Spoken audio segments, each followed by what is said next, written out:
ఎప్పుడూ టీవీల్లో ఇండియా పాకిస్తాన్ సరిహద్దుల గురించో దాడుల గురించో ఎక్కువగా వింటూ ఉంటాం. కానీ ప్రపంచ భవిష్యత్తును మార్చేసే అసలైన యుద్ధం మరొకటి జరుగుతోందని మీకు తెలుసా? ఆ యుద్ధంలో తుపాకుల మోతలు ఉండవు, మిసైల్స్ వాడరు, సైన్యాలు చొరబడవు. కానీ అది ముమ్మాటికి ఒక పెద్ద యుద్ధమే. అదే ఇండియా మరియు చైనా మధ్య జరుగుతున్న సైలెంట్ వార్. అవును, కేవలం వ్యూహం, ఆధిపత్యం మరియు అధికారంతో నడిచే ఈ మైండ్ గేమ్ ఇప్పటికే మొదలైపోయింది. ప్రధాని మోదీ మరియు చైనా అధ్యక్షుడు జిన్పింగ్ మధ్య ఒకవైపు హిమాలయాల్లోని 14,000 అడుగుల ఎత్తులో, మరోవైపు ప్రపంచ దేశాల వేదికలపై ఈ చదరంగం ఎలా నడుస్తోందో ఈ రోజు చూద్దాం.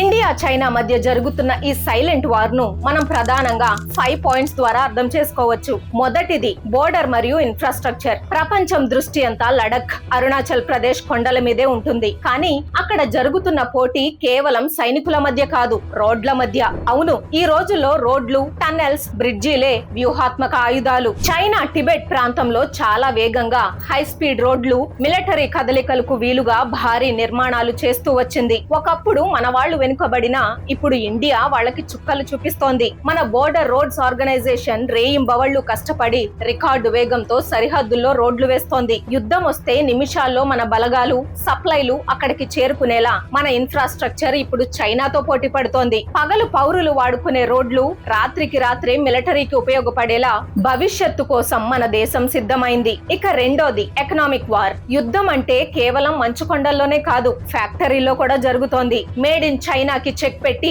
మేక్ ఇన్ ఇండియాని ప్రపంచానికి పరిచయం చేయాలని భారత్ బలంగా అడుగులేస్తోంది. కరోనా తర్వాత ప్రపంచ దేశాలన్నీ, గ్లోబల్ కంపెనీలన్నీ చైనాపై ఆధారపడడం తగ్గించుకోవాలని చూస్తున్నాయి. ఆ గ్లోబల్ ఇన్వెస్ట్మెంట్స్ ని ఇండియా వైపు లాక్కోవడానికి మనం ప్రయత్నిస్తున్నాం. ఎలక్ట్రానిక్స్, స్మార్ట్ ఫోన్స్ రంగాల్లో మనం ఊపందుకున్నాం. కానీ ఇక్కడ మన ముందున్న అతిపెద్ద సవాలు ఏంటంటే చైనాతో మనకున్న ట్రేడ్ డెఫిసిట్. అంటే వాళ్ళకి మనం అమ్మేదానికంటే వాళ్ళ దగ్గర కొనేదే ఎక్కువ ఉండటం. ఈ విషయంలో చైనాను దెబ్బతీయాలంటే మనం ఇంకా చాలా కష్టపడాలి. మూడోది సముద్రంపై ఆధిపత్యం. భూమి మీద చైనా ఎంత బలమైనదో సముద్రం మీద ఇండియా అంత బలమైనది. అందుకే మనల్ని చుట్టుముట్టడానికి చైనా స్ట్రింగ్ ఆఫ్ పర్ల్స్ అనే ఒక భయంకరమైన స్కెచ్ వేసింది. పాకిస్తాన్ లోని గ్వాదర్ పోర్ట్ నుంచి ఆఫ్రికాలోని జిబౌటి వరకు పోర్టులను నిర్మిస్తూ హిందూ మహాసముద్రంలోకి అడుగు పెట్టాలని చూస్తోంది. దీనికి కౌంటర్ గా మన ఇండియన్ నేవీ కూడా బ్రహ్మాస్త్రం లాంటి వ్యూహాలతో ముందుకెళ్తోంది. మన నావికా దళాన్ని మరింత బలోపేతం చేస్తూనే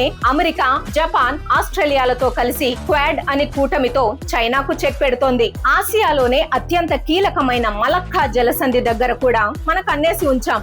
అక్కడి నుంచి వచ్చే చైనా నౌకల భవిష్యత్తు అంతా మన చేతుల్లోనే ఉంటుంది. సముద్రాన్ని శాసించిన వాడే ప్రపంచ వాణిజ్యాన్ని శాసిస్తాడు. ఈ రేసులో ఇండియా ఎక్కడా తగ్గట్లేదు. ఇక నాలుగోది ప్రపంచ దేశాలపై ప్రభావం. ఒకప్పుడు అభివృద్ధి చెందిన దేశాల చుట్టూ తిరిగే వాళ్ళు ఇప్పుడు Africa, middle east, south east ఆసియాలోని అభివృద్ధి చెందుతున్న దేశాల మద్దతు కోసం ఇండియా, చైనా పోటీ పడుతున్నాయి. చైనా తన బెల్ట్ అండ్ రోడ్ ఇనిషియేటివ్ ద్వారా చిన్న దేశాలకు వేల కోట్ల అప్పులిచ్చి రోడ్లు, పోర్టులు కట్టిస్తూ వాళ్లను అప్పుల ఊబిలో దించుతోంది. కానీ ఇండియా అలా కాదు. 2023లో జరిగిన G20 సదస్సులో వసుదైవ కుటుంబం, ప్రపంచమే ఒక కుటుంబం అనే నినాదంతో మిగతా దేశాలకు స్నేహహస్తం అందించింది. భారతీయ విచారధారా మే సంపూర్ణ విశ్వకు परिवार की तरह देखा गया है। वसुधैव कुटुंबकम इस मूल मंत्र हमारी प्रेरणा है.